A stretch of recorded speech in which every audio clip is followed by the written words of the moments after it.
윤석열 정부에서는 연방제 통일을 추진하고 있습니다. 당연히 통일 문제이다 보니까 투톱이라고 하는 윤석열 권영세가 연방제 통일을 추진하고 있는 겁니다. 그런데 윤석열 대통령이 미국 가서 자체 핵무장 카드를 버렸습니다. 이게 워싱턴 선언입니다. 핵으로 우리를 공격하겠다.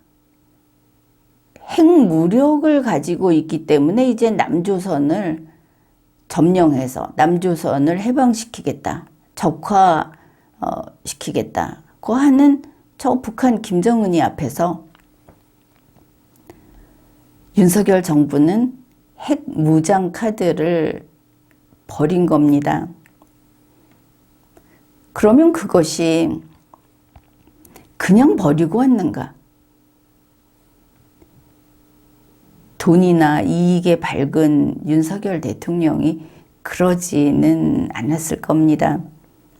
그렇다면 핵 포기 대가로 무엇인가를 받았을 것이다. 무엇인가? 그것만큼 미국이 아까워할 그런 것을 받았을 것이다. 이렇게 볼 수 있겠습니다. 미국에서 돌아온 윤석열 대통령, 윤석열 정부는 연방제 통일 추진에 박차를 가하고 있습니다. 그러면 그 대가는 연방제 통일과 연관성이 있겠구나. 이렇게 생각할 수 있습니다. 지금까지 우리 한국의 대통령들, 특히 통일을 적극적으로 추진한 대통령들을 보면은 그들이 추진한 통일은 평화 그리고 통일이었습니다. 여기도 유의할 것이 평화 점찍고 통일이라고 하는 것은 붙어있는 평화 통일하고는 다른 것입니다. 그들은 평화 점찍고 통일을 추진했습니다. 이렇게 보면 되겠습니다. 그들의 논리가 이런 겁니다. 남한과 북한은 모두 하나의 한국에 속한다. 결국 한반도에 속한다. 이러면서 이 하나의 한국이라는 것을 받아들이지 않는 자들은 반통일 세력이다. 하나의 한국이라고 하는 것은 남북이 하나의 같은 민족이고 그래서 이게 하나의 한국이 된다는 것은 연방제 통일을 하는 거다. 이렇게 말을 하는 겁니다. 그 다음에 또 하나 내세우는 것이 이게 이제 통일이었다고 한다면은 두 번째, 남북 대화를 하고 이렇게 통일 논의를 하면서 남북 대화를 하고 또 북한에 지원을 하면서 남북 대화를 하고 이렇게 되면 충돌이 일어날 확률이 낮아진다. 이렇게 말을 합니다. 남북 대화라는 것을 통해서 그걸 하는 그 순간만큼은 북한이 한국을 핵으로 침공하는 그것을 뒤로 늦출 수 있다. 정말 짧은 시간이지만 늦출 수 있다. 이런 뜻입니다. 이게 평화라는 겁니다. 그래서 앞의 것과 이걸 합해서 평화 점찍고 통일 혹은 통일 점찍고 평화. 그런데 이들은 평화를 앞에 붙입니다.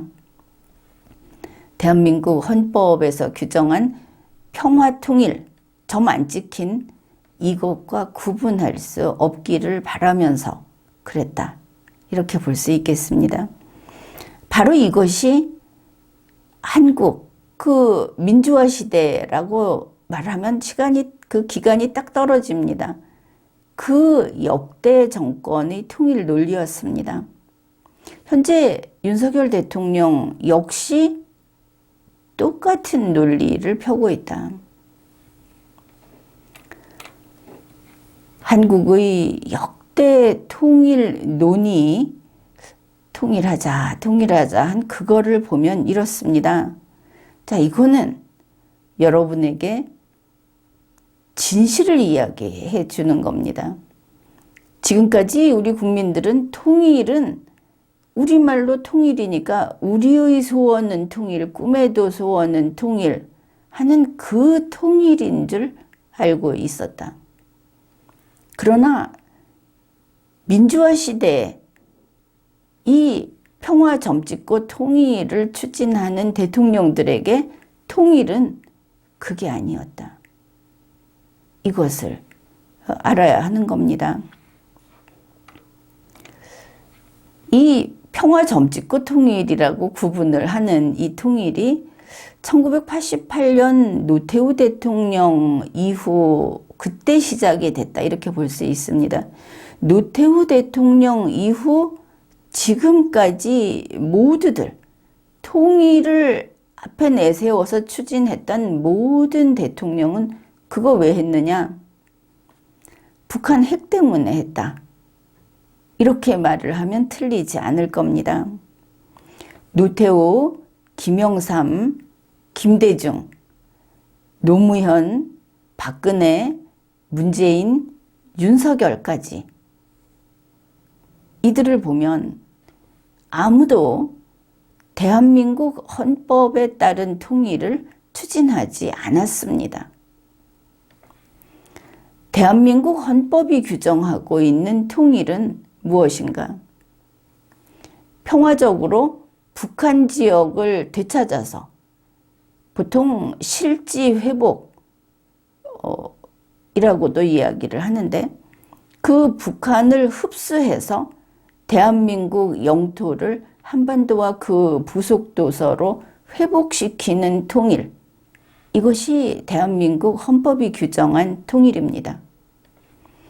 대한민국 헌법을 보면 이렇습니다. 제3조 대한민국의 영토는 한반도와 그 부속도서로 한다.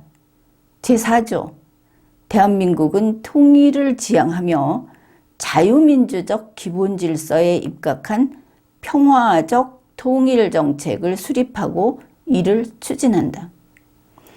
제3조와 제4조는 어느 하나도 버릴 수 없습니다. 헌법의 규정이니까. 그렇다면 이 통일은 무력으로 정복하는 것은 아니지만 우리 통일정책은 평화적 통일정책이고 그 다음에 통일을 할 때는 한반도와 부속도서를 다 회복하고 여기에 이데올로기는 자유민주주의다. 이것도 자유 플러스 민주주의 아니고 쫙 붙은 자유민주주의다. 이렇게 규정하고 있는 겁니다. 그러고 보면 노태우부터 지금 윤석열까지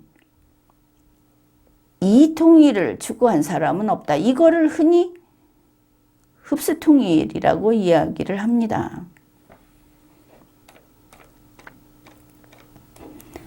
그래서 노태우 대통령 이래 모든 통일 정책은 헌법 제3조를 포기하는 통일이었습니다. 헌법 제3조를 포기하는 통일. 이게 무엇입니까? 한반도에 지금 휴전선이 그어져 있습니다. 통일 왜 하려고 합니까? 휴전선 걷어내고 저 김정은이가 불법 점령하고 있는 북쪽 땅을 되찾아서 그 북쪽의 우리 동포, 그들에게 이 자유민주주의 세계에서 살 수 있게 우리의 국민으로 받아들이겠다 하는 거 아닙니까? 그런데 헌법 제3조를 포기하는 통일은 뭐냐? 우리의 영토는 불변입니다. 지금의 휴전선이 국경선이 되면서 저 북쪽은 남의 나라, 앞으로 통일을 기대할 수도 없는 남의 나라. 지금 우리 헌법에서는 그거 우리 땅인데 우리 땅 반 잘라서 김정은에게 넘겨주는 그런 것이 됩니다. 그냥 북위 38도선 이북 이거 북한 너희 거야 이거 약속할게. 그게 통일 문서입니다. 그리고 대한민국 헌법 제4조에 따른 통일, 대한민국 헌법 제3조에 따른 통일, 그거 절대 안 할게, 약속할게. 그 문서 작성하는 게 지금 한다고 하는 통일입니다. 그러면 여러분이 이럴 겁니다. 그게 무슨 통일이냐? 당연히 그거는 통일이 아닙니다. 지금 민주화 시대의 대통령들, 대한민국 헌법을 위반하는 통일을 추진했던 대통령들이 이야기한 것은 그거 통일 아닙니다. 그러면 이들은 그런 통일을 왜 하려고 하는 것일까? 간단히 답이 나옵니다. 그들의 솔직한 답변은 이겁니다. 북한에 핵이 있잖아. 무섭잖아. 이게 바로 노태우 대통령 때 낌새를 차리기 시작해서 그때 이미 이야기가 나오기 시작해서 지금까지 온 거다.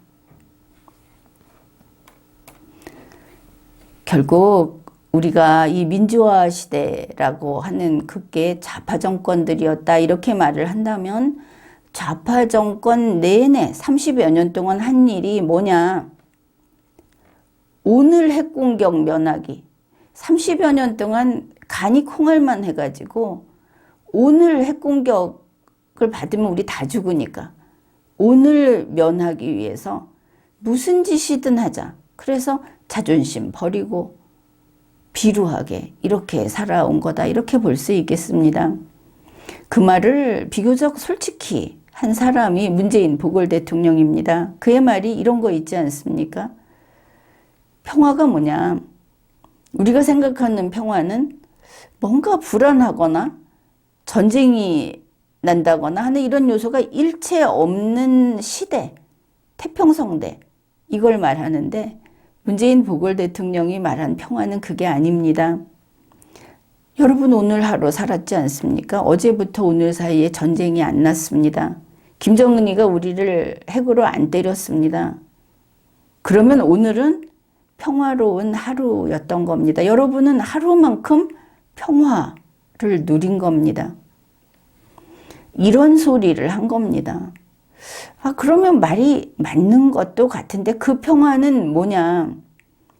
무엇으로 지켜진 평화냐? 우리가 평화를 지킨다는 의지로 지킨 것도 아니고 우리의 힘으로 평화를 깨뜨리는 자를 물리쳐서 지킨 것도 아니고 단지 김정은이가 공격하지 않아서 생긴 부수적인 평화일 뿐입니다. 이런 평화는 북한이 1시간 뒤에라도 깨뜨릴 수 있는 평화입니다. 이게 무엇이냐? 약자들의 비굴한 평화 구걸입니다. 어떻게 대통령이 이렇게 비굴한 모습을, 이렇게 비굴하고 차라리 이럴 것 같으면 뭐 그런 말 있지 않습니까? 명예를 지키지 못하면 차라리 목숨을 버리겠다. 그런 의지도 결기도 없이 이렇게 그냥 좋다는 겁니다. 이렇게 구걸하는 게. 문재인 보궐 대통령은 그래서 북한을 건드리지 않고 미국이 북한을 건드리지 않게 앞장서서 그런 일을 하고 그래서 오늘 전쟁이 안 일어났으니까 우리는 내일도 또 하루를 무사히 지낼 수 있도록 최선을 다해야 한다. 이걸 유지해야 된다. 그러기 위해서는 종전선언하고 평화협정 맺고 남북 경제 공동체를 수립해야 한다. 이렇게 말을 한 겁니다. 그러니 결국 문재인 보궐 대통령이 말한 우리가 지금까지 그 사람이 통일을 이루려고 애썼다고 생각했던 그 모든 것은 이제 보니 통일은 아니었고 남북 경제 공동체를 만드는 거다. 이것을 알 수 있습니다. 바로 이와 같은 것. 통일은 북한이 원치를 않으니까 북한이 너희가 무슨 통일을 이야기하느냐. 통일은 우리가 적화시켜줄게. 이러고 있기 때문에 통일은 안 됩니다. 경제 공동체를 갖고 지금 타협을 하고 있는 것인데 이걸 연방제 통일이라고 하고 있다. 그러면 남북 경제 공동체는 뭐냐? 북한은 돈이 없고 우리는 돈이 있을 때 우리 모두 있는 거 주머니 다 털어놓고 같이 나눠 쓰자. 이게 경제 공동체입니다. 그러면 그게 무엇인가? 한국이 북한에 돈줄 노릇을 하겠다는 겁니다. 그 대신에 제발 우리 때리지 마. 많이 보던 모습 아닙니까? 그러나 평생 이러고 살 수 있습니까? 이건 인간이 사는 게 아니고 이건 국가의 모습이 아닌 겁니다. 그런데 2023년 1월 27일 윤석열 대통령이 이런 말을 했습니다. 북한과 우리 한국, 우리는 같은 민족이기 때문에 하나의 정치 공동체, 사회 공동체로 가려고 한다. 하나가 되겠다고 합니다. 문재인 보궐 대통령보다 조금 더 나간 것처럼 보인다. 하나의 정치, 사회 공동체가 되려고 한다.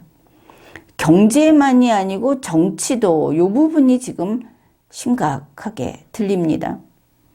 그러니까 민족주의라는 것은 분명히 알겠는데 우리는 이념이 다른데 그리고 이 정치 체제로 국가 형태로 봤을 때 시대가 다른데 그거 어떻게 할 거냐 그러니까 다 버리고 합치겠다고 하는 겁니다. 하나가 되자. 그러니까 그냥 한민족이니까 우리 이념은 버리고 합치자. 이념 버리고 합칠 수도 있을 겁니다. 그런데 우리가 다 알고 있는 거 있지 않습니까? 북한은 이념을 안 버립니다. 북한이 핵 폐기 안 하듯이 이념을 안 버립니다. 그러니까 이념을 버리고 합치려면 우리 한국이 이념을 버려야 하는 겁니다. 자유민주주의를 버려야 하는 거다. 윤석열 대통령이 이런 말을 했다는 것은 헌법을 대놓고 무시하고 헌법을 위반한 겁니다. 대통령인 공무원이 헌법을 부정한다. 그런데 왜 아무도 그를 감옥에 잡아넣지 않을까? 좀 더 두고 보면 또 그렇게 대한민국의 공무원으로서 할 일을 다 하는 사람들이 나올지도 모르겠습니다. 윤석열 대통령이 이런 말을 했습니다. 우리 한국 국민이 북한에 대해서 알아야 한다. 그러니까 이념 버리고 합치면 우리가 알고 있는 자유민주주의 물을 쫙 뽑아야 되지 않겠습니까? 그게 무슨 생트집이냐 이럴 사람도 있겠지만 윤석열 대통령의 말을 보면 그의 말을 무시하면 안 되지 않습니까? 적어도. 내용이 이렇게 가는 겁니다. 윤석열 자신은 북한 주민의 인권도 중요하다고 보지만 우리 한국 국민이 북한의 정치 사회 상황을 아는 게 더 중요하다. 북한 인권 이번에 미국 가서 그렇게 강조를 했는데 그보다 더 중요하다고 합니다. 우리 국민이 북한의 정치 사회 상황 이걸 모른다면 북한하고 하나의 정치 사회가 되는 그 통일이라는 것은 말이 안 된다. 정말 북한하고 하나로 합칠 모양입니다.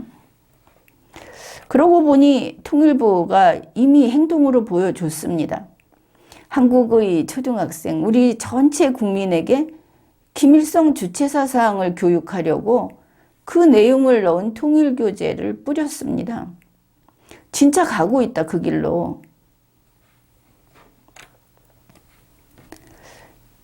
윤석열 정부의 통일, 그거는 앞에서 이야기했듯이 역대 이 민주화 세력, 좌파 정권이라고도 부를 수 있는 그 대통령들이 했던 평화 점찍고 통일 가운데 뭐냐. 윤석열 정부의 통일은 평화. 여기에 아주 중점이 있다 이렇게 보입니다. 그 평화라는 것은 그게 무슨 뜻이냐 하면 전쟁 억지 대책입니다. 북한의 공격을 모면해보고자 그것을 평화라고들 부르고 있습니다. 문재인 보궐 대통령도 분명히 이 말을 하지 않았습니까? 그래서 이번에 통일을 추진하면서 윤석열 대통령, 권영세 통일부 장관이 온 세상에 사기를 치고 있다. 이 말이 그렇게 호의적으로 들리지는 않겠지만 현상을 보면 이렇게 이야기해도 지나치지 않다. 그렇게 봅니다. 우선 미국에게 이렇게 말을 했습니다. 우리는 북한 비핵화를 추진하고 있다. 그러기 위해서 북한 인권을 실질적으로 되살려놔야만 된다. 북한과 대화를 하기 위해서는 북한에 지원을 해야 된다. 그것은 북한 인권을 위한 것이다.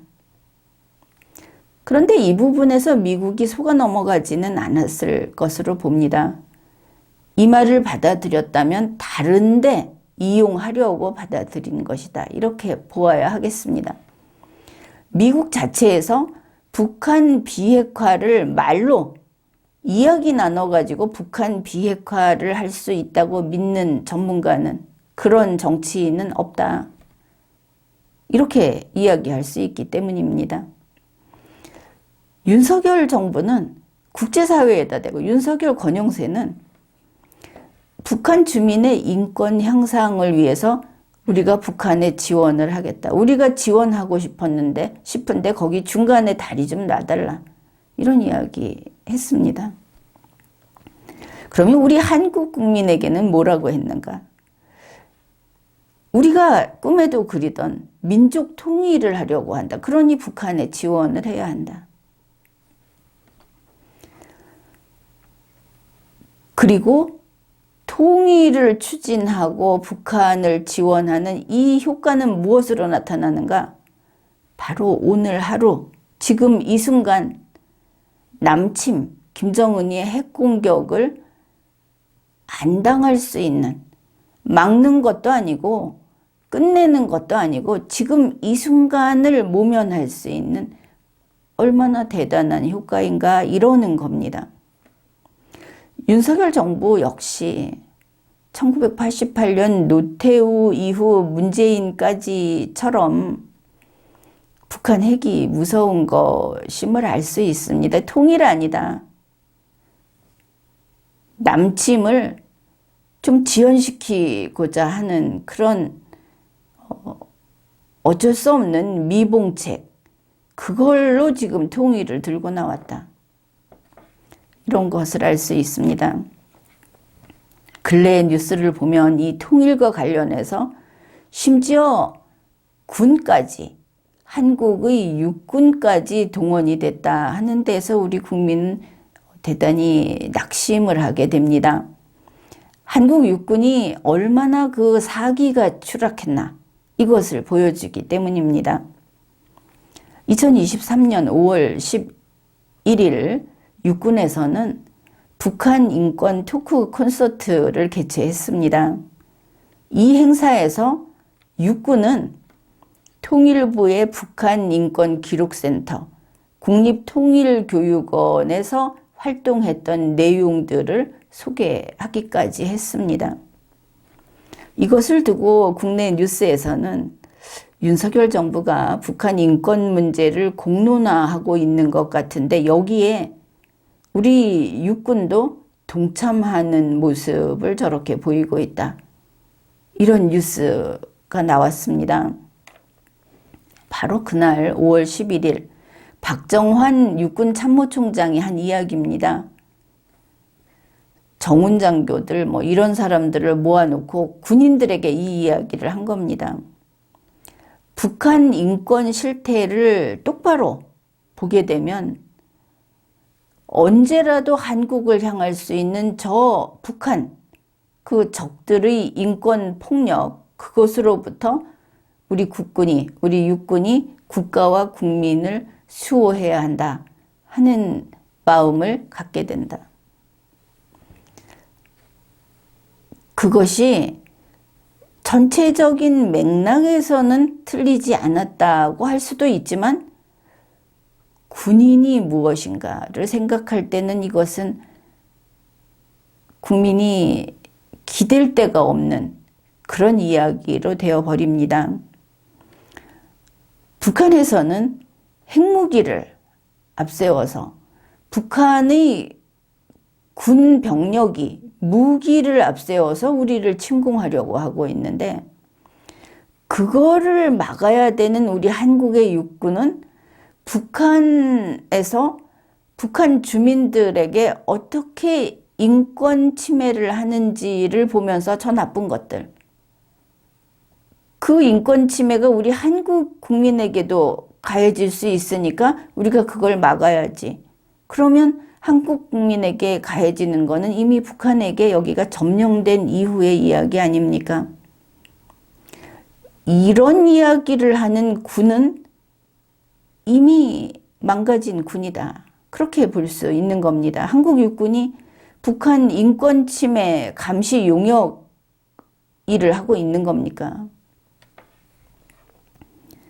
육군 참모총장은 또 이렇게 말을 했습니다. 북한의 인권 참상을 널리 알리는 것은 첫째, 북한의 적화 야욕을 분쇄할 수 있는 강력한 무기다. 군인이, 육군이 북한 주민이 이렇게 인권 탄압을 받고 있다는 것을 널리 알리면, 그러면 평양에서 김정은이가 적화 야욕이 사라져 버린답니다. 여기서 그걸 알려주는 게 강력한 무기랍니다. 대단히 이상한, 말이 되지 않는 소리를 하고 있다. 그 다음은 더욱 놀라운데, 박정환 육군 참모총장의 이야기입니다. 북한의 인권 참상을 널리 알리는 것은 유사시에 국제사회의 지지를 이끄는 힘이 될 것이다. 이 유사시라는 것은 한반도 유사시이고, 정확하게는 대한민국이 김정은 집단에게 침공당했을 때를 가리킵니다. 그래서 침공당했을 때 다른 여러 나라가 우리를 도우러 오게 만들려고, 저 인권 침해하는 나쁜 것들이 한국을 또 인권 침해하려고 해, 한국인들을. 이렇게 해서 도움을 받으려고 지금 육군은 북한의 인권 참상을 널리 알려야 된다. 그러면 이런 거 할 때 그들은 다 총을 내려놔야 할 겁니다. 대한민국 육군은 김정은이의 핵탄두 앞에서 윤석열은 핵무장을 안 하겠다고 전 세계에 선포를 했고, 그 김정은이 앞에서 대한민국 육군은 모두 총을 놓고 입으로 북한은 인권 침해를 하는 집단입니다 하고 입으로 이렇게 소식을 전하는 일로서 그걸로 북의 적화 야욕을 다 무너뜨리게 되고, 그러다가 우리가 침공당하면 남들이 불쌍해서 도우러 올 수 있게 하는 그런 길이 된다. 이런 소리를 한 겁니다.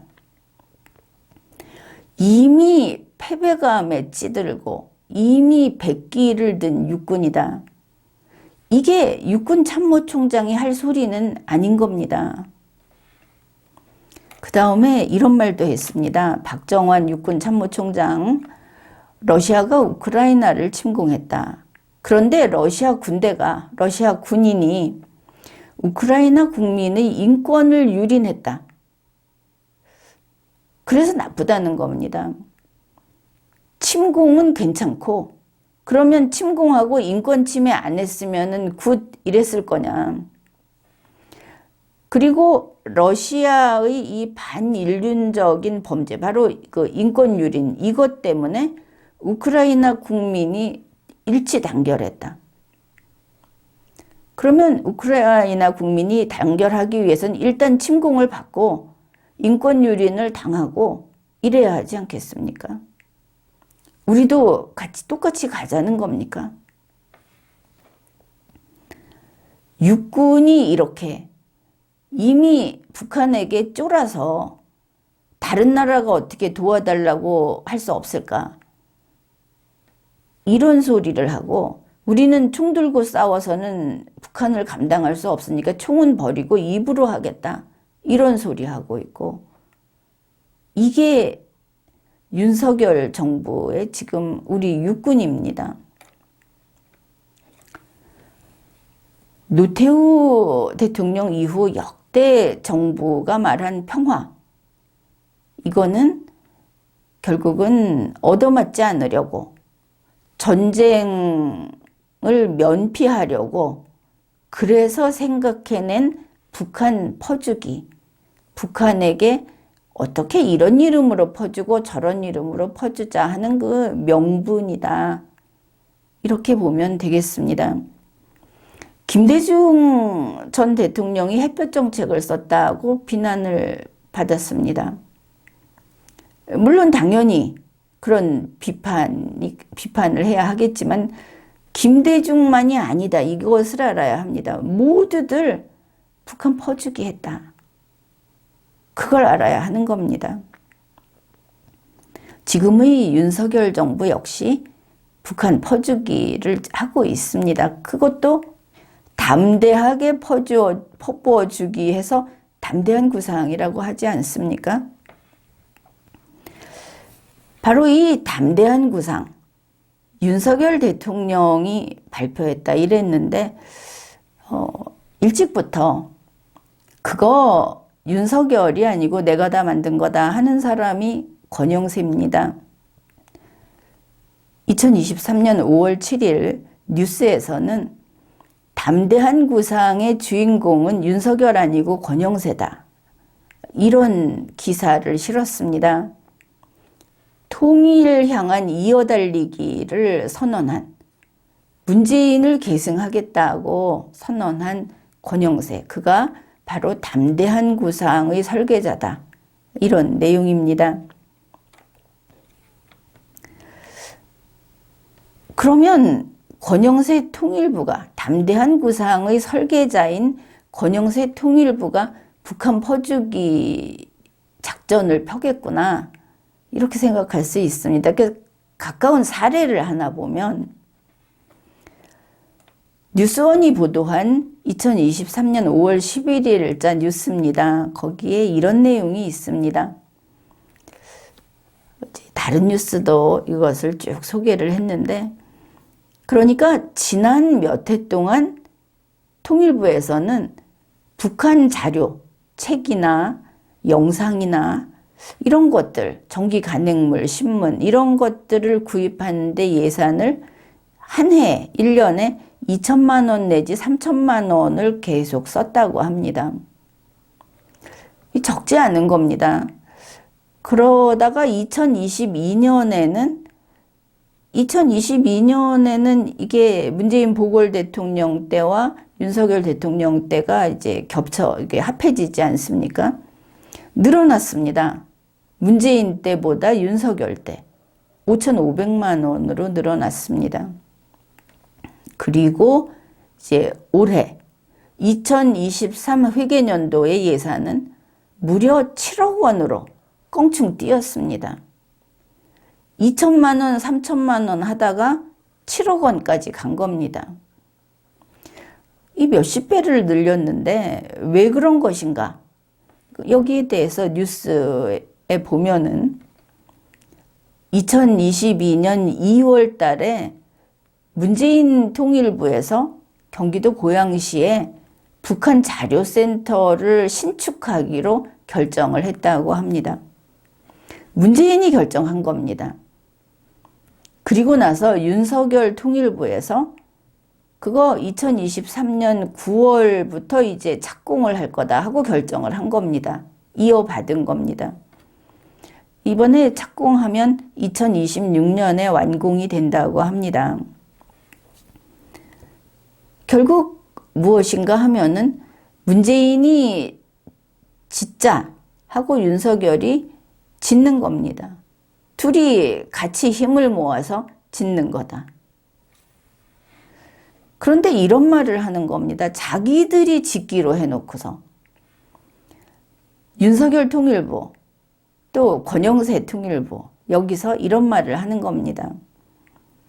이 북한 자료센터가 단독 독자적 건물이 생겼다. 공간이 크게 생겼다. 그러니까 이거 이제 다 지어서 개관을 하게 되면 그 큰 공간을 채워야 되지 않겠느냐.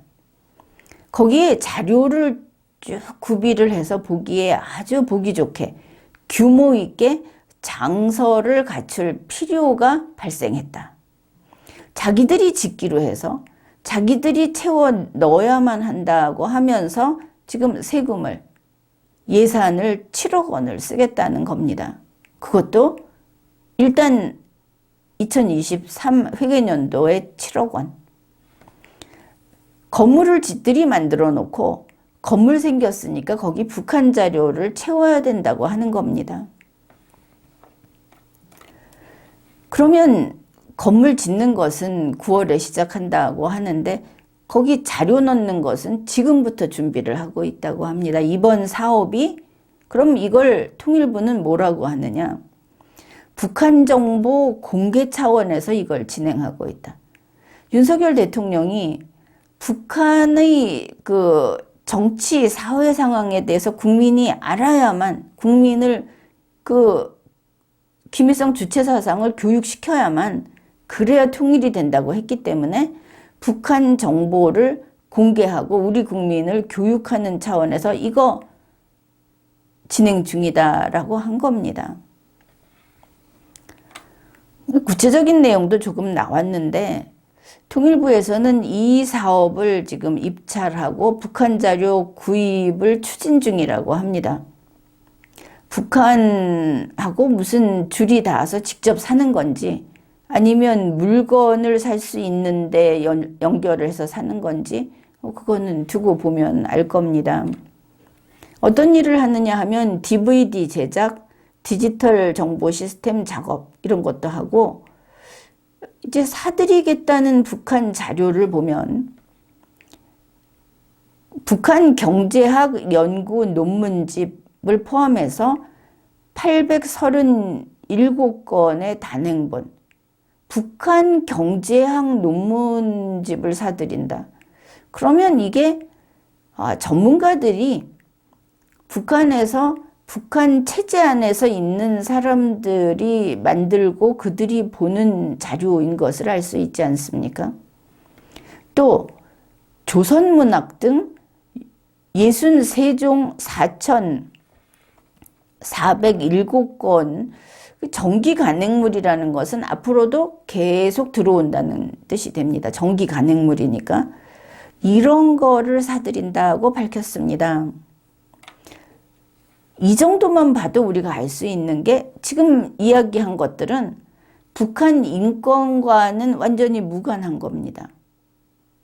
북한 체제 홍보용, 북한 이념에 관한 것, 이런 책인 것을 알 수 있습니다. 이런 자료인 것을. 이렇게 북한 책 등을 구입하는데 7억 원이 들고 그 다음에 앞으로 계속 영상도 가져오고 이렇게 이걸 또 그 디지털 정보로 다시 만든다고 하니까 저작권료가 계속 나갈 겁니다. 이거 북한에 주는 돈인데 대북제재 위반 맞을 겁니다. 이거를 미국에서 눈 감아주기로 한 거냐? 그게 눈 감아준다고 될 일이냐? 이제 사실관계가 좀 더 밝혀져야 하지만 이 돈이 간다 하는 것은 분명히 제재 위반이다. 저작권료라고 해서 북한 그림이나 북한 이런 조각품을 만드는 사람들의 그 용역을 구매해도 제재 위반으로 규제를 했었습니다. 따라서 이거 제재 위반이다. 그 다음에 잠시 이야기를 했었지만 도대체 이게 북한 인권하고 무슨 상관이 있느냐. 북한의 경제는 우리처럼 자유경제가 아니고 공산경제, 통제경제, 계획경제입니다. 그런 도서, 그런 논문 그걸 왜 들여오느냐. 북한의 소설은 다 위대한 수령님 그 선동물입니다. 그걸 사들이는 것이 북한 인권하고 무슨 관계가 있습니까? 그러니까 그냥 북한에 돈 줄 핑곗거리밖에 안 된다. 다음에 이걸 우리나라에 가져와서 시설을 만들어서 우리 국민에게 이걸 보고 읽고 학습하도록 한다고 하는데 북한 인권하고도 관계가 없고 우리하고는 정반대인 그 3대 세습, 독재체제, 반자유민주주의 세상에 있는 그 북한 체제, 공산주의 이념, 이걸 세금 주고 학습 자료로 갖고 와서 국민들에게 밀어 넣는 겁니다. 여기에 막대한 세금을 쓰고 그 건물 짓는 돈은 또 얼마가 되겠습니까? 어째서 윤석열 대통령, 권영세 장관은 국민 두려운 줄 모르고 이런 짓을 하는가? 그리고 헌법과 법률을 뭘로 여기는가?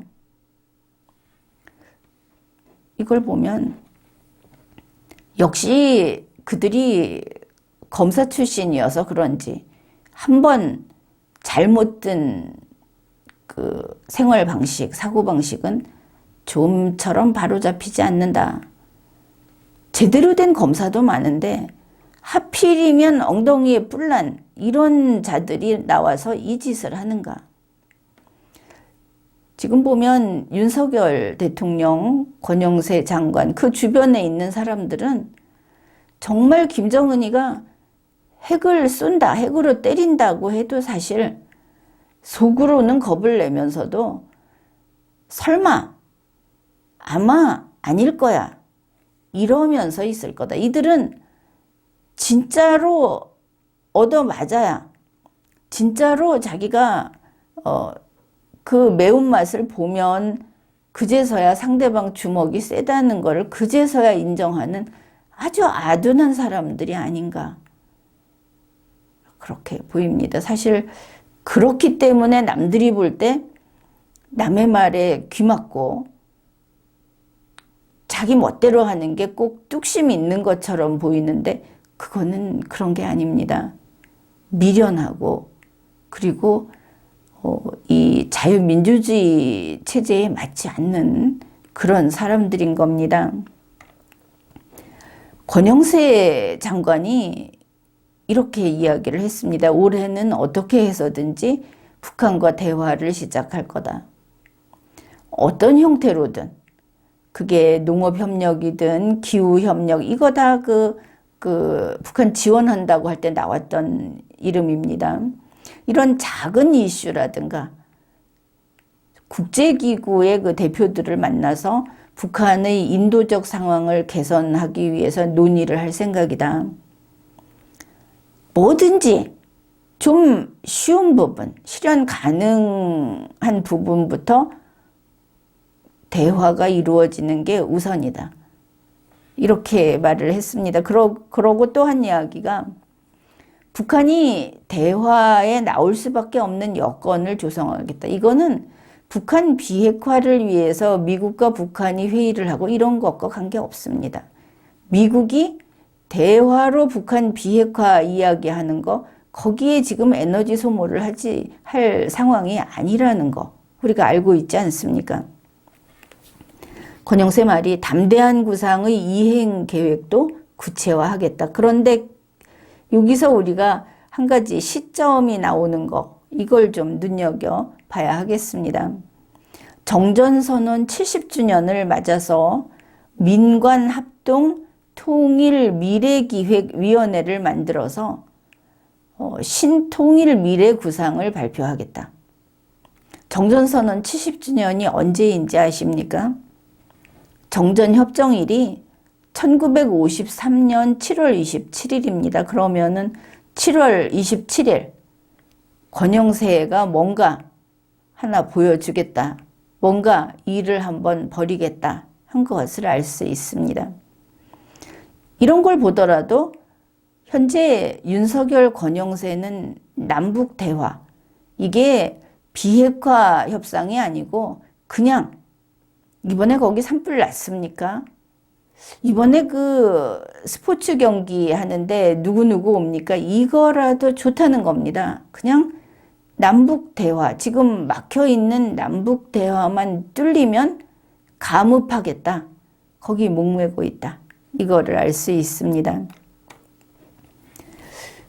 담대한 구상의 설계자가 권영세다. 권영세는 통일을 향해서 문재인의 바톤을 받고 이어달리기를 충실히 하겠다고 했습니다. 이것이 또 중요한 그런 정보를 우리에게 주고 있는데 2023년 5월 10일 서울에서 국제회의가 개최되었습니다. 통일부가 시작을 한 것으로 보이기는 하는데 여기 참가한 게 미국과 중국 측에서 다 왔다. 이게 중요합니다. 미국 하버드대 케네디 스쿨 벨퍼 센터에서 오고 중국 북경대에서 오고 그다음에 거관 싱크탱크 안보 전문가들이 참석을 했다. 이 거관이라는 것이 한자로 국관 이렇게 됩니다. 이 거관 싱크탱크는 2013년에 설립이 된 중국 내에서 가장 영향력이 있는 독립 싱크탱크라고 하고 이들이 무엇을 하는가 하면 시진핑 그 중국 정부에서 1대1로 해양 전략, 변방 관리 이런 주요 연구에 다 참가를 하고 있는 그런 곳인데 이번 그 회의에 온 겁니다. 이번 회의의 주제를 보면 우리 한국의 안보 상황이 어느 정도까지 와 있는가 하는 것을 짐작할 수 있습니다. 이번 회의의 주제는 동아시아 핵 경쟁과 확전 가능성에 대응하자. 미래의 한반도 질서 구축을 위해서 한국, 미국, 중국이 어떻게 협력할 것인가 하는 방안을 논의하자. 이게 주제입니다. 결국 한국, 미국, 중국이 들어가는 이 한반도와 핵 경쟁, 핵 전쟁. 그러면 김정은이가 핵 공격한다 하는 겁니다. 물론 중국은 자기네는 공격 안 한다고 지금 표면상은 그런 입장인 것을 알 수 있지만 중국 북부전군은 그게 아니다. 우리를 공격하기 위해서 준비하고 있다. 그것도 우리가 잊지 말아야 할 겁니다.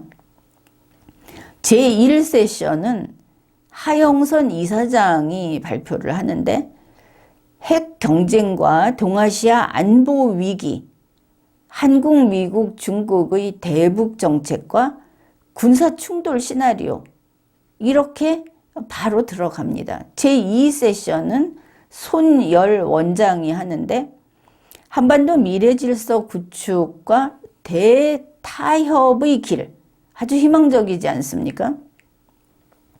전략 소통, 확장 억제, 핵 비확산 분야에서 협력.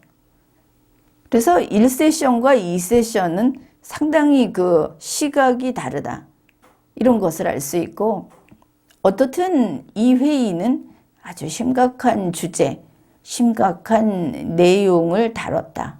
이것을 알 수 있습니다. 2세션을 맡았던 손열 동아시아 연구원 원장이 이런 말을 합니다. 북한, 중국, 대만 군사위기 등의 상황은 한반도를 전형적인 나선형 악순환 구조로 몰아넣고 있다. 우리가 위기다 하는 것은 이야기를 합니다. 그런데 그 다음에 하는 소리가 나선형 악순환 구조 안에서 우리 한반도가 어떠냐. 충돌과 공멸, 충돌하고 다 같이 망해버리는 그거에서 그 길로 가지 말고 공생, 같이 사는 한반도 질서로 전환할 지혜를 모아보고자 한다. 여러 번 들은 이야기입니다. 트럼프 대통령 때도 그랬고 또 문재인 보궐 대통령이 뭐 CD를 들고 나와서 했다는 이야기도 그렇고 지금까지 이 평화라는 이름으로 전쟁 억지책을 써보려는, 그래서 한 손에는 돈을 들고 입으로는 평화를 말하던 이런 전형적인 문재인식 평화론을 또 꺼냈다. 이들이 결국은 지금이 아주 위기라고 생각은 하고 있구나. 이렇게 볼 수 있습니다. 이 회의에서 권영세 통일부 장관이 축사를 했는데 거기에서 우리가 권영세를 이해할 수 있는 그런 이야기를 많이 털어놓았습니다. 그의 말입니다. 북한을 대화의 장으로 나오도록 하기 위해서는 특히 북한이 많이 의존하고 있는 중국의 역할이 절실하다. 우리가 중국과 담을 쌓고 있었는데 사실은 미국과 밀착이 되면서, 그런데 중국 손도 잡아야 된다고 하는 겁니다. 권영세 장관은 언제나 중국을 국민에게 권유했습니다. 친중 성향이다. 이런 겁니다. 역시 또 중국을 홍보하고 있다. 그리고 또 이런 말을 했습니다. 미국과 중국 사이에 경쟁을 하면서 갈등이 심화되는 그런 상황에서 한반도 문제는 미국과 중국이 긴밀히 협력할 수 있는 불씨를 제공한다. 이거 준비를 해갖고 갔을 텐데 도대체 불씨가 무엇인가? 우리가 생각하는 불씨라고 하는 것은 불씨가 커지면 불이 납니다. 화재가 나는 겁니다.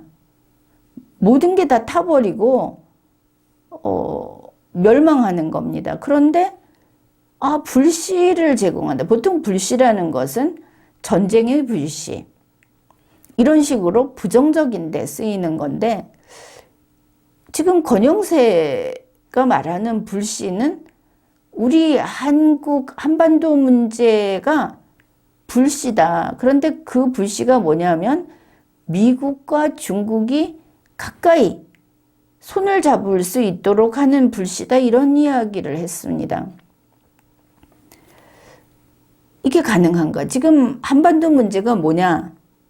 충돌과 공멸의 위기에 처한 한국과 북한이다.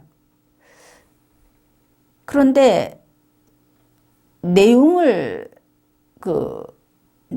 놓아두고 어째서 북한이 대량 살상 무기를 가지고 핵무기를 가지고 우리 선량한 한국을 친다고 하는데 왜 공멸을 걱정하는가? 북한이 안 치면 공멸 안 하는데 북한은 쳐도 되고 당연히 치는 것이고 우리는 당연히 얻어맞는 것이고, 그래서 다 죽을 수밖에 없으니까 우리가 지금 이런 위기에 처해 있는 것 때문에 요게 미국과 중국이 손을 잡는 불씨가 된다. 좀 꼬여있기도 많이 꼬여있지만 한 가지 분명한 거는 권영세의 머리는 좌파 머리다. 이걸 알 수 있습니다. 결국 우리 한국과 북한이 모두 강대국 때문에 이렇게 분단이 됐고, 이번에 북한이 핵을 쏘는 것도 미국 때문에 쏘는 것이고, 그렇기 때문에 한국만이 아니고 북한도 피해자다. 미국 때문이다. 이런 좌파 사고를 가지고 있는 게 자기도 모르게 밖에 드러나 버린 겁니다. 권영세는 또 이렇게 말을 합니다. 한국 정부 또한 한반도 문제를 통해 우리가 지금 그러니까 죽을 상황에 처한, 우리가 공경에 빠진 이거를 통해서 미국과 중국 간의 협력을 견인해 나가면, 앞에서 끌고 나가면 미국과 중국이 마차에 앉아 있고 윤석열과 권영세가 그 마차를 끄는, 개썰매를 끄는, 이렇게 견인을 해 나가면서 나아가 인도태평양 지역의 평화와 안정을 이끌어내도록 노력하겠다. 그런데 이런 게 다 정신적인 거고 이념적인 거고 지도적인 것이라고 한다면 그거는 개들이 결정할 게 아닙니다.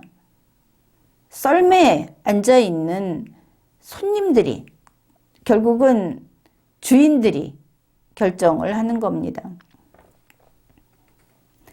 그런데 미국과 중국 간의 협력을 견인해 나가는데 우리 한국 국민이 위기에 처하는, 김정은이 때문에 핵탄두가 떨어져서 생명을 잃고 우리의 그 영토가 불모지로 되고, 이거를 마치 불씨라는 말이 위기를 기회로 삼아라고 하는 문재인의 말의 또 다른 버전처럼 보인다. 이것이 불안하고 불쾌한 겁니다. 충돌과 파멸의 위기에 처한 한국, 이거를 어떻게 기회로 삼겠다는 거냐. 거기에 북한도 끼워 넣어서 북한도 구해달라, 이렇게 이야기를 하는 거냐. 그 다음에 권영세 장관은 그 통일 독일의 그 첫 대통령이었던 바이체커 이야기를 합니다. 그가 이제 독일 통일이 되기 전에 했던 말이라고 하면서 이야기를 하는데, 독일이 통일된 것은 1990년 10월 3일입니다.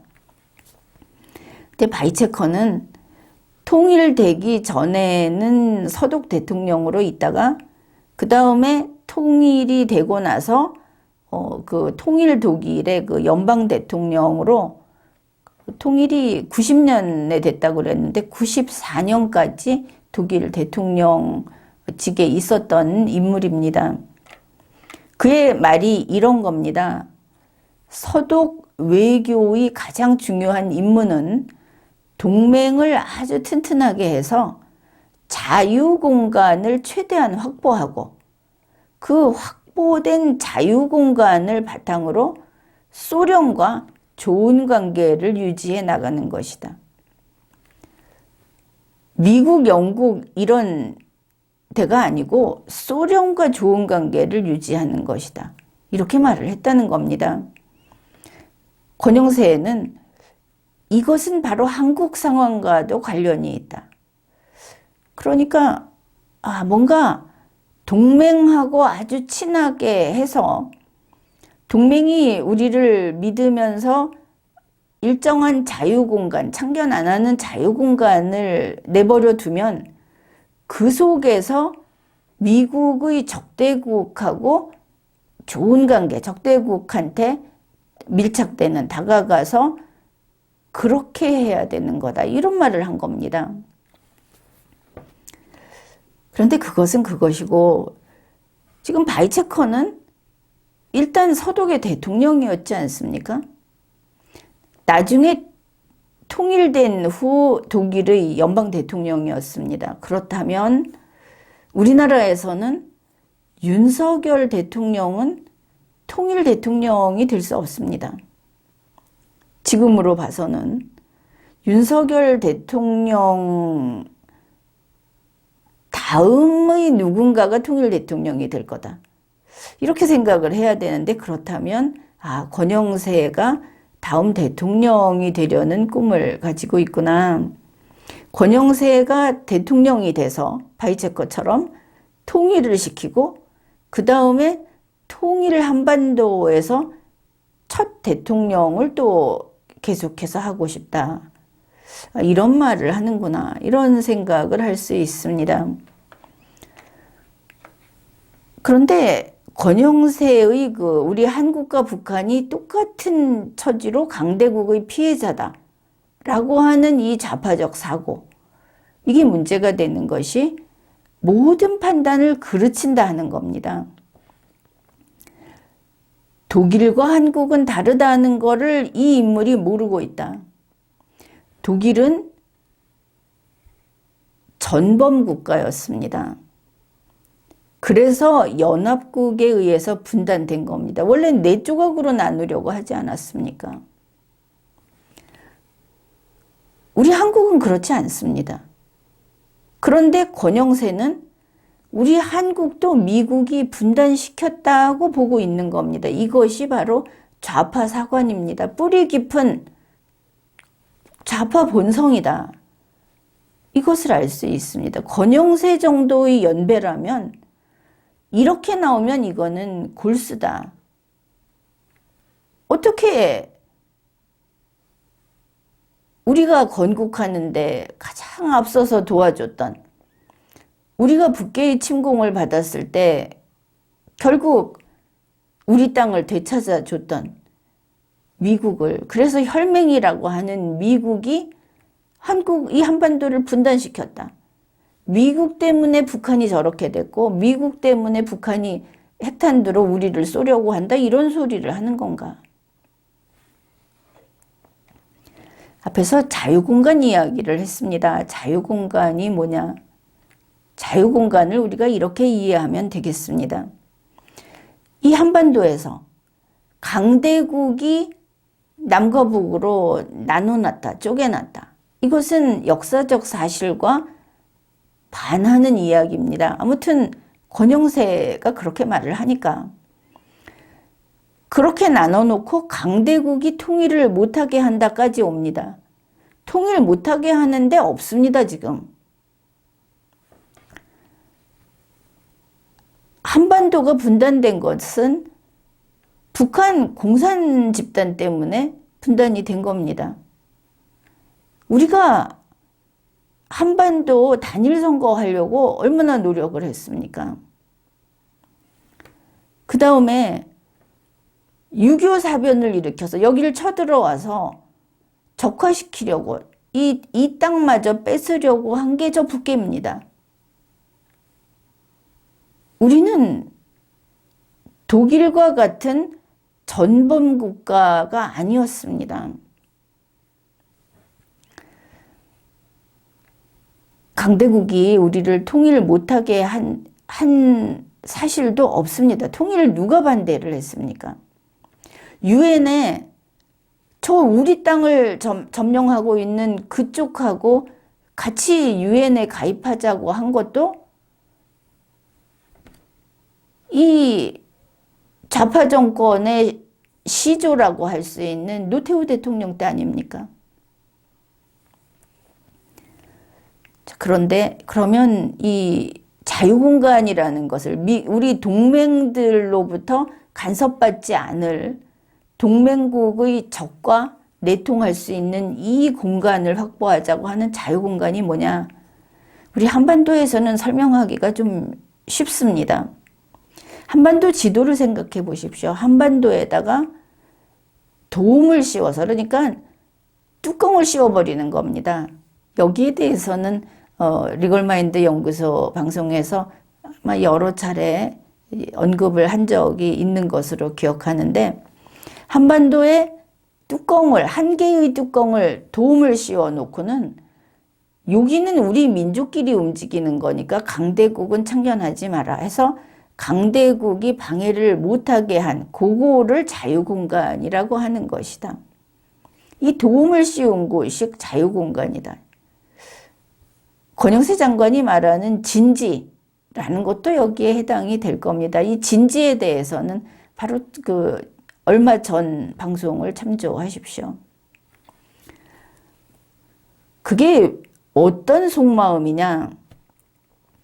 우리 남한과 북한은 우리 민족끼리 통일하는데 아무 문제도 없다. 북한의 마음이 그렇게 지금 권영세, 윤석열과 통하고 있다. 그들은 그렇게 말을 하고 있는 셈입니다. 그래서 일단 도움을 씌우는 것, 자유공간 확보하는 게 최대 목표다. 그런데 이거를 문재인은 이 도움을 씌우는데 실패했다. 권영세는 윤석열 대통령 임기 동안 도움을 씌운 다음에 자기가 대선 나가서 통일 깃발을 들고 대통령이 된 다음에 연방제 통일을 달성하겠다고 하는 것을 알 수 있습니다. 권영세 또 이런 말도 합니다. 바이체커류, 독일 대통령, 그 사람과 같은 생각들이 미국과 소련의 관계를 잘 가져와서 궁극적으로는 독일 통일까지 이룰 수 있지 않았나 생각한다. 한국, 미국, 중국 사이의 관계를 이렇게 잘 형성하는 데에는 바로 그 독일 사례를 우리가 참조할 수 있다. 권영세의 통일 플랜은 독일식, 독일 베끼기라는 것을 알 수 있습니다.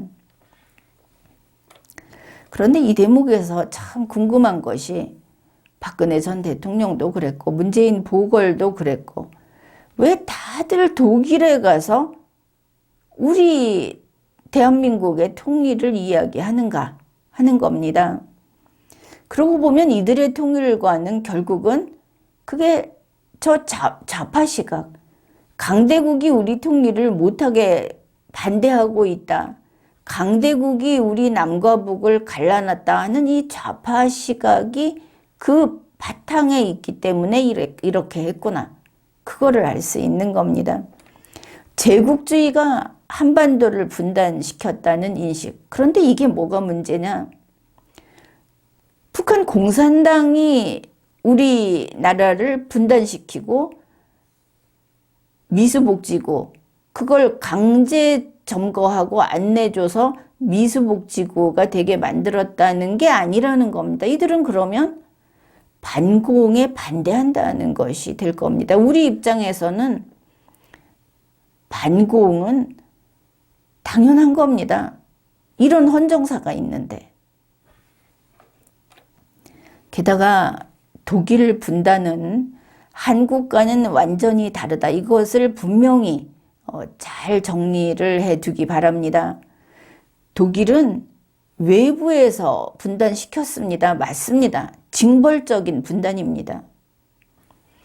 그런데 동독과 서독은 전쟁 안 했습니다. 우리처럼 민족 상잔의 6.25 이러는데 우리에게 아무 책임도 묻지 마라. 모든 죄는 저 북한 그 3대 세습을 한 저쪽 집단에게 있다. 우리는 티 하나 없이 깨끗하고 선량한 겁니다. 어떻든 동독과 서독은 서로 전쟁 안 했습니다. 그리고 그때가 어떤 때였느냐 하면은 동독은 소련이 붕괴함으로써 거기에 이어서 붕괴 단계에 접어들어 있었습니다. 정확히 말하면 싱싱한 동독과 싱싱한 서독이 통일을 한 게 아니고 다 죽어가는 동독을 서독이 흡수 통일한 겁니다. 사실을 정확히 알아야 하는 겁니다. 그런데 한국은 어떤가? 스스로 분단했습니다. 그 당시는 김일성 집단이. 그 다음에 김일성 집단은 우리 한국을 쳐들어왔습니다. 같은 민족이라면서 그들이 와서 우리 같은 민족을 수없이 죽였습니다. 북한이 침공했다 하는 겁니다. 그리고 지금 북한은 핵을 가지고 있는 강력한 자주국 행세를 하고 있습니다. 이거 다 민주화 30여 년 그동안에 그게 무서워서 미리 겁먹고 북한에게 이것저것 다 내준 좌파 정권이 만들어준 겁니다. 그들이 핵을 지금처럼 엄청나게 가질 수 있게 해준 것도 좌파 정권이 저질러 놓은 죄입니다. 업보입니다. 동독이 붕괴해 간 그 이후 30년 세월 동안 오히려 북한은 그 존재를 인정받은 겁니다. 펄펄한 우리에 비해서 저건 큰 나라다 할 정도로 핵무력에 있어서 자, 그런 북한을 상대로 여기서 미국이 통일을 반대한다. 말이 되지 않는 겁니다. 저 북한이라는 것은 냉전의 산물이 아닌 겁니다. 그러니 지금 다 죽어가는 북한도 아니고 이쪽에 자유민주주의 이념도 스스로 버리겠다고 하는 이 윤석열 정부가 연방제 가자는 거 아닙니까? 그게 연방제입니까? 적화통일 맞고 적화통일 하는 게 아니고 스스로 걸어가서 적화통일 되겠다는 이야기지. 윤석열 권영세의 남북대화 올해는 꼭 하겠다 하는 꿈이 어떻든 진행되는 것처럼 보입니다. 문재인 보궐 때 KTV에서 이렇게 보도를 했습니다. 방송하기를 문재인 정부의 평화를 향한 노력은 평창올림픽에서 시작해서 3차례에 걸친 남북 정상회담을 이끌어냈다. 스포츠 행사를 이용한 겁니다. 지금 윤석열 권영세도 요거의 그 재탕을 꿈꾸고 있다. 스포츠 행사로 시작을 해서 3차례 남북 정상회담을 하면 성공적이다. 이러고 있는 것이 아닌가 싶습니다. 왜냐하면 2023년 5월 13일 밤 NHK에서 북한이 2023년 9월 중국 항주라고 하는 곳에서 열리는 아시안게임에 참가 등록을 했다는 뉴스를 실었습니다. 북측에서는 선수단 무려 200명을 파견한다고 합니다. 그러면 아시안게임, 중국에서 하는 아시안게임에 참가를 한다고 하면은 그전에는 전쟁 칠 생각이 없는가? 그러니까 2023년 9월까지는 한국 침공 안 하는가? 이런 생각도 할 수 있겠습니다. 그러나 그렇게 본다면 그동안 거의 한 2월 말부터 계속 아주 과도하게 거세게 이렇게 대중 선동을 해가면서 이 전쟁 분위기를 띄웠는데, 그러면 이게 통째로 윤석열 권영세에게 결과적으로 도움이 되는, 말하자면 북풍 공작 같은 거였냐, 이렇게 생각을 할 수 있고, 그런데 만일 그렇다면 윤석열 권영세는 우리 국민이 모르는 북측과 연결된 끈이 있다 하는 이야기가 됩니다. 그게 뭐 민주당이라든지 좌파 정치 세력이라고 생각을 할 수 있는데, 그러니까 또 생각나는 게 윤석열 대통령이 민주당의 인물들하고 이상하게 가깝다. 지난번에 미국 국빈 방문했을 때 그 하버드에선가 그 강연을 할 때 박영선 씨가 거기 나타났다는 뉴스 보지 않았습니까? 거기 올 수도 있습니다. 그 문제는 주한 미국 대사하고 같이 왔다는 겁니다. 미국 대사. 이게 말이 됩니까? 그러면 미국에서는 윤석열이 민주당하고 같이 손잡고 뭔가를 한다는 거 다 알고 있다는 소리냐? 이런 사례는 또 있습니다. 민주당 쪽하고 지나치게 밀착돼 있다. 이제 그건 한 가지 의심이고, 그 다음에 그러면 왜 북한이 이런 스포츠 행사로 가는 거로 확 바뀐 뉴스가 지금 나왔는가? 또 그 추측 가능한 것으로 중국의 입김이다, 이렇게 볼 수 있습니다. 여기에 대해서는 이제 조금 이따가 살펴보겠습니다.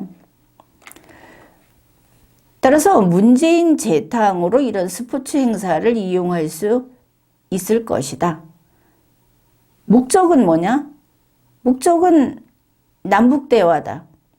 스포츠 행사하고 관련해서 이야기를 주고받았어도 이들은 남북대화 했다고 건수로 기록하는 자들이다 하는 겁니다. 우리가 경험했듯이.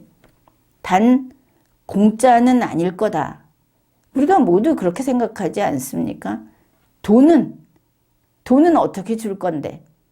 항상 돈 주고 한 번 만나고 돈 주고 전화통화하고 이렇게 하지 않았습니까? 그래서 북한 책 구입하는데 7억 원 저작권료 이렇게 준다 하는데 그거 좀 적지 않느냐? 7억 원이 김정은이한테 돈이냐? 어떻든 대북 제재 위반인 것은 맞습니다. 그러면 우리가 좀 더 주의를 할 것이 9월 아세안 게임 현장에서 돈이든 재화든 넘겨주면 안 된다. 그거 다 대북 제재 위반이니까. 그래서 우리 한국의 공무원, 한국의 언론, 우리 국민들은 그런 일이 생기지 않도록 철저히 감시를 해야 하겠습니다. 지금 윤석열 정부에서는 미국과 중국 그리고 북한까지 잘 요리했다 이렇게 안심하고 있을지도 모르겠습니다. 2023년 2월 20일 권영세는 한독 통일 자문위 신년 간담회에서 그가 독일 통일을 지금 그대로 활용하려고 한다 하지 않았습니까? 거기에서 독일 통일과 통합 과정을 그 윤석열 정부의 통일정책, 대북정책에 반영할 수 있도록 연구해달라고 요청을 했답니다. 남에게 부탁하기를 주저하지 않는 자존심이라고는 없는 자인가? 이 부분도 참 마음에 들지 않습니다.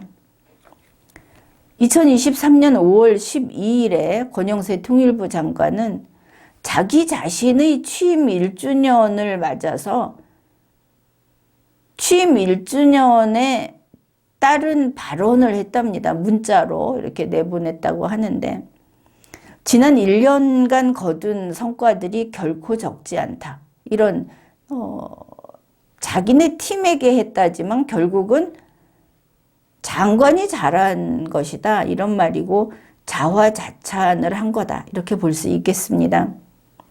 그런가 하면 5월 21일 윤석열 대통령은 독일의 슐츠 총리를 방한하게 했고 그 방한한 총리하고 정상회담을 한다고 합니다. 그런데 이걸 보면 과연 슐츠 총리의 내심을 윤석열 대통령이 오해하고 있는 것은 아닌지 또 하려는 게 무엇인지 조금 우려가 됩니다. 지금까지 이 부분을 보면 권영세는 과거 독일의 바이체커처럼 자기가 다음 대통령을 하고 그 다음에 통일을 시킨 다음에 통일 대통령 제1대 대통령도 하겠다. 이런 꿈이 있는 것을 알 수 있습니다. 그러고 보면 권영세의 입장에서 윤석열 권영세라는 투톱이 아니고 권영세 원톱이라고 이야기하는 것도 이해가 됩니다. 결국 이런 겁니다. 김정은이의 상대는 윤석열이 아니고 권영세다. 한반도 통일의 주인공은 권영세다. 그래서 이제 이런 목표 하에 대북 제재를 지금 깨고 있는 거 아닙니까?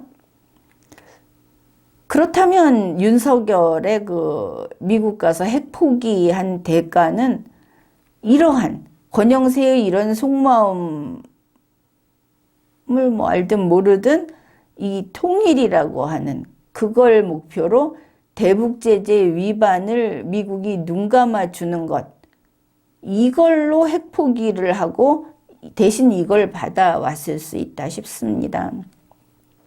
그런데 이런 시점에 미국이 대북 제재 위반을 눈 감아 준다가 이게 가능하느냐? 보는 눈도 많고 관계된 나라도 많고 미국 있고 일본 있고 그런데 그렇지만 그게 요렇고 요런 경우라면 가능해 하는 것이 또 그걸 생각해 볼 수 있는 겁니다. 무엇인가 하면은 바로 국제정세입니다. 국제정세에서 강대국들의 이익이 합치한다면 이게 가능하다. 그런 이야기입니다.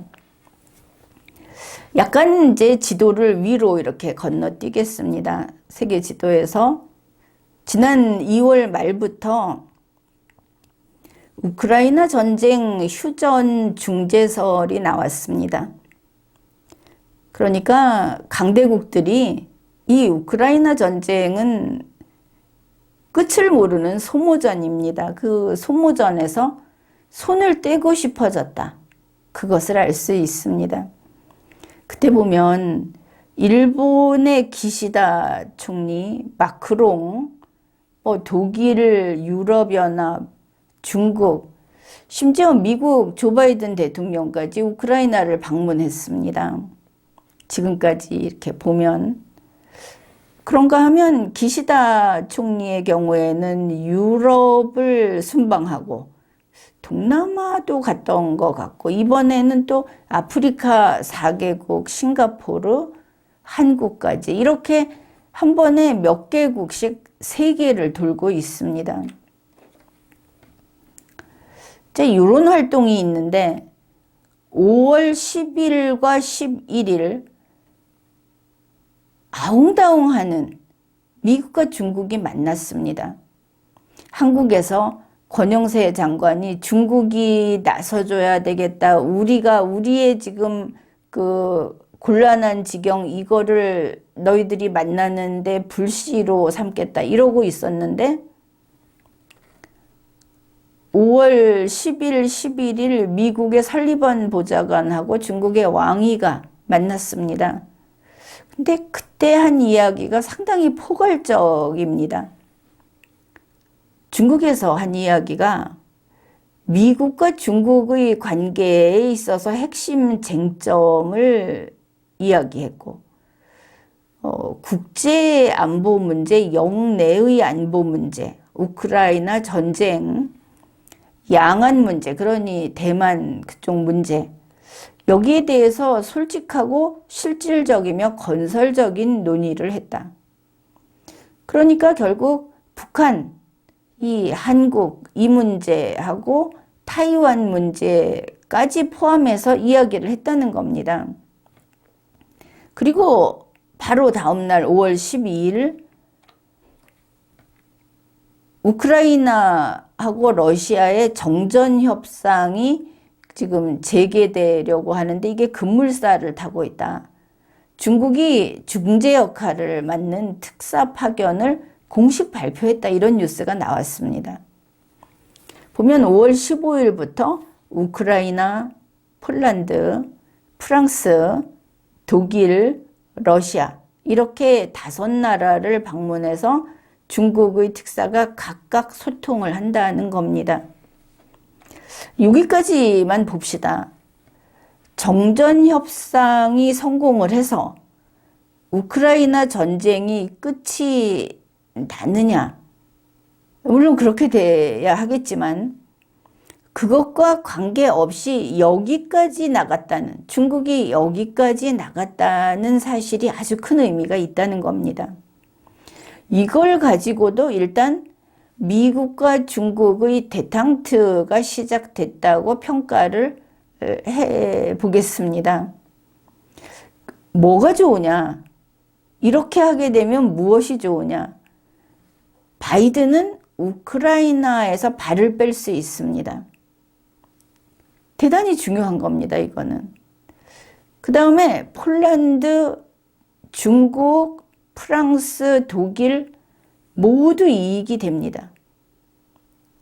물론 여기에 미국 옆에 서 있는 일본에게도 이익이 되고 세계 경제에도 이익이 되고 그렇습니다. 그 다음에 앞에서 이야기했던 북한이 곧이라도 핵전쟁을 일으킬 것처럼 핵공격을 할 것처럼 하다가 아시안게임 참가한다는 뉴스가 나온 거, 이런 상황이라고 한다면 그거는 미국과 중국의 데탕트 효과다. 결국 설리반과 왕위가 만난 자리에서 나왔던 영내 안보 문제로서 이렇게 당장 어떤 그 충돌이 일어나는 것을 조금 몇 개월 뒤로 한숨 돌릴 만큼 밀어놨다. 이렇게 볼 수 있겠습니다. 그런데 여기에서 우리가 좀 주목을 해야 할 것은 일본 이야기입니다. 조 바이든 대통령이 5월 17일 이제 일본을 향한다 하는 소식이 전해지지 않았습니까? 그런데 그것과 같이 나온 게 뭡니까? 일본 기시다 총리가 원칙을 하나 들고 나와서 G7 정상들에게 그 원칙을 받아들일 것을 요구했다고 합니다. 물론 2022년 연말부터 이 주장을 계속해 와서 이제 결국 보면 관철시키는 것으로 되었습니다. 무엇이냐 하면은 이번에 히로시마에서 개최되는 G7 정상회의, 거기에 참석하는 회원국, 초청국, 우리는 초청국입니다. 그 다음에 거기에 회원국이던 초청국이던 온 그 정상의 아내들까지 전부 전원 히로시마에 있는 원폭 자료관을 참관한다고 하는 겁니다. 물론 기시다의 그 어린 시절 자기 가족이 그 원폭으로 사망한 이제 그런 일이 있는 그 개인적인 사정도 소개가 됐는데,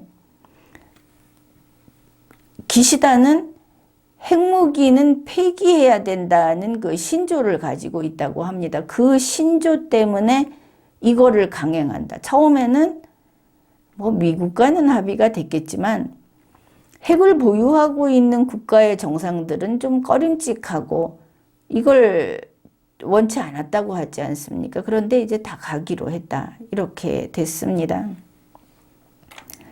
이게 무슨 의미가 있느냐? 우크라이나 전쟁이 발발한 후에 우리 한반도뿐만이 아니라 이 지구 전체가 상당히 지구 종말이 앞에 바짝 다가온 그런 상황이 됐습니다. 세계 곳곳에서 핵 확산 기류가 강해졌기 때문입니다. 우리도 핵을 갖겠다. 이렇게 된 겁니다.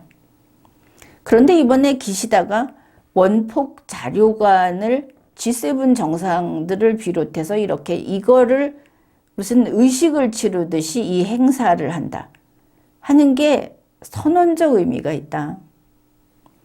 그러니까 전 세계의 핵 보유 기류를 이제 멈추자 하는, 그거를 하나의 새로운 이데올로기라고 본다면 그런 이데올로기를 주창하는 그런 의식이다. 그런 행사다. 이렇게 볼 수 있겠습니다.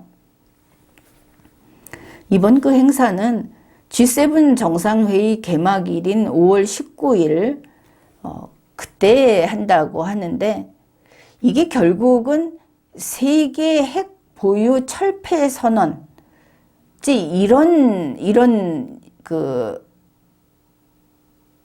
의미가 있다. 그렇다면 전 세계에서 핵무기, 핵을 인류에게 유용하게 쓰는 것이 아닌 사람을 죽이고 파괴하는 데 쓰는 이런 쪽의 사용을 이번 세기에 우리가 끝을 내자고 하는 선언을 하는, 이번 히로시마 G7 정상회의는 그 정도의 의미가 있는 거다. 지구의 종말을 좀 더 멀리 뒤로 물을 수 있는 그런 중요한 전환기가 되는 거다. 이렇게 볼 수 있는 겁니다.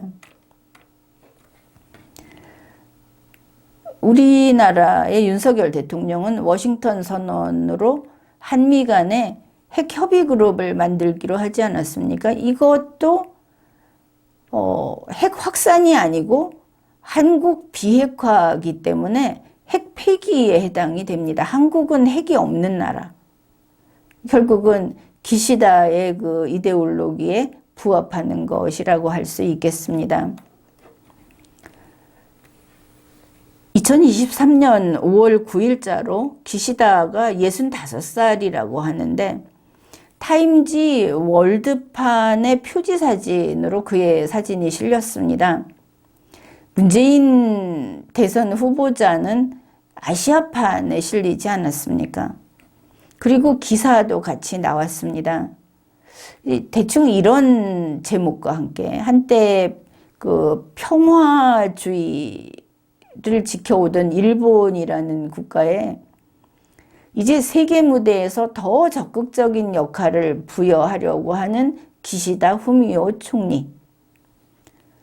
그리고 이제 내용을 보면 기시다의 그 주된 이념, 그 핵심은 세계 비핵화다.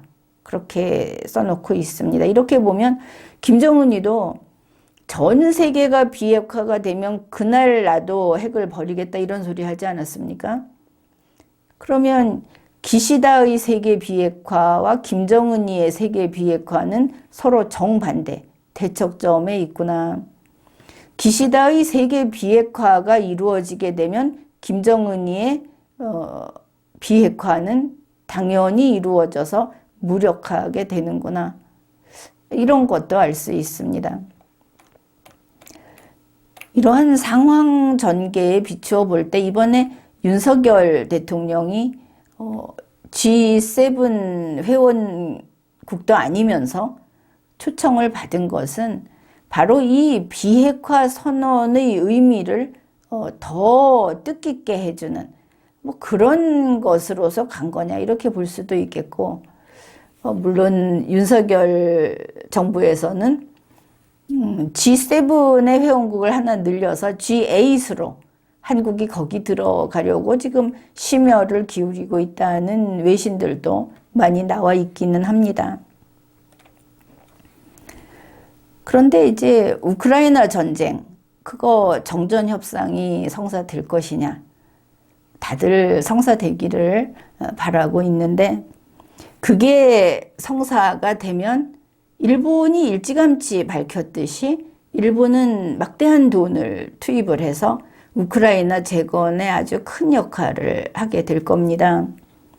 그리고 한 가지 더 우리가 여기서 생각할 수 있는 것이 우크라이나 전쟁이 이렇게 해서 정전 협상이 성사돼서 전쟁이 멈추게 되면 아마도 일본의 기시다 총리가 노벨 평화상을 받게 될 거다.